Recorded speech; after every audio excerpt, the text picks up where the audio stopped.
পর্তুগালের জন্য একটি দুঃসংবাদ। অভিবাসী বহিষ্কার অভিযান শুরু করেছে পর্তুগাল। গত ৫ মে থেকে এই অভিযান শুরু হয়েছে। আগামী কয়েক সপ্তাহ ধরে এই অভিযান চলবে বলে জানিয়েছে পর্তুগিজ সরকার। অনুমোদন ছাড়া বসবাসরত অভিবাসীদের নিজ দেশে ফেরত পাঠাতে চলতি সপ্তাহে বড় পরিসরে অভিযান শুরু করেছে পর্তুগাল। এই অভিযান আগামী দিনগুলোতে অব্যাহত থাকবে বলে জানানো হয়েছে। সোমবার ৫ মে অনিয়মিত অভিবাসীদের বহিষ্কার অভিযান শুরুর ঘোষণা দিয়েছে পর্তুগিজ সরকার। চলতি সপ্তাহের মধ্যেই পর্তুগাল ছেড়ে যেতে প্রথম দফায় ৪,৫০০ অনিয়মিত অভিবাসীকে নোটিশ দেওয়া হচ্ছে। দেশটিতে বসবাসের অনুমতি পেতে ব্যর্থ হওয়া অন্তত ১৮,০০০ অভিবাসীকে পর্যায়ক্রমে বহিষ্কার করা হবে বলে জানিয়েছে সরকারি সূত্র অনুসারে। অভিবাসীরা মূলত ভারত, পাকিস্তান, বাংলাদেশ ও নেপালের নাগরিক।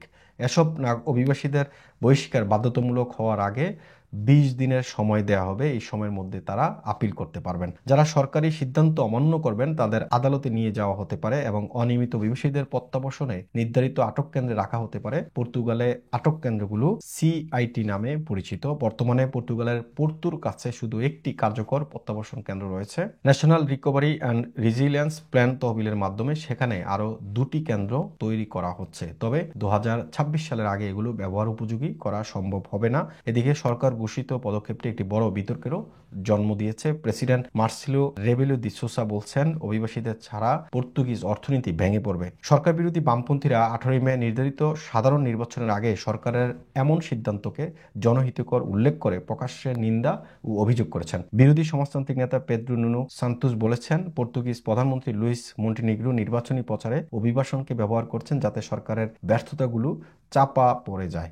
অভিবাসীদের অধিকার রক্ষায় কাজ করার সংস্থাগুলো বলছে ভিন্ন কথা।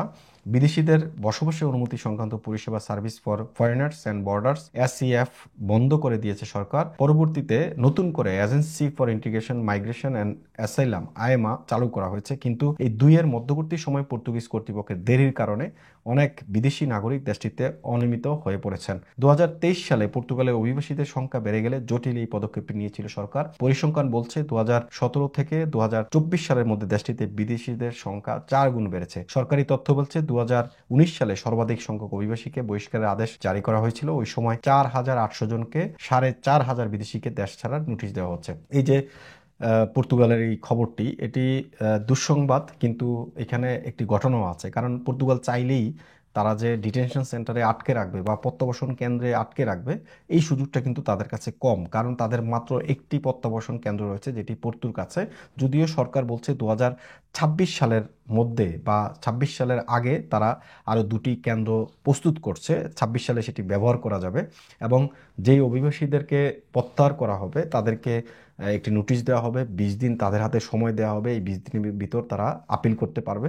যদি ২০ দিনের ভিতর তারা আপিল করতে অক্ষম হয়, তারপর তাদেরকে আদালতে নেওয়ারও একটা সুযোগ তৈরি করে রেখেছে এবং সেখান থেকে প্রত্যাবাসন করবে। আর এই সমস্ত ঘটনাগুলোকে বলা হচ্ছে ১৮ মে পর্তুগালে যে জাতীয় নির্বাচন, এই নির্বাচনকে সামনে রেখে এই যে বর্তমান প্রধানমন্ত্রী আছেন তিনি আসলে একটা নির্বাচনী প্রচারণা চালাচ্ছেন।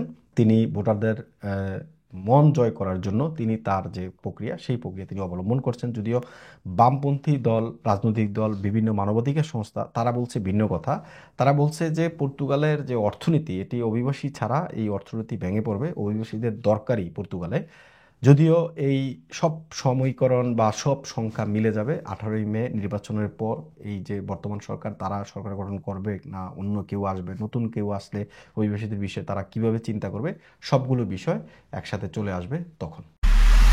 এমআইবি সংবাদ ও সংবাদ সংশ্লিষ্ট অনুষ্ঠান দেখতে ভিজিট করুন www.mibtelevision.tv ও facebook.com/mibtelevision.tv এবং সাবস্ক্রাইব করুন youtube.com/mibtelevision এ। এমআইবি টেলিভিশন, সত্য খবর, সঠিক খবর।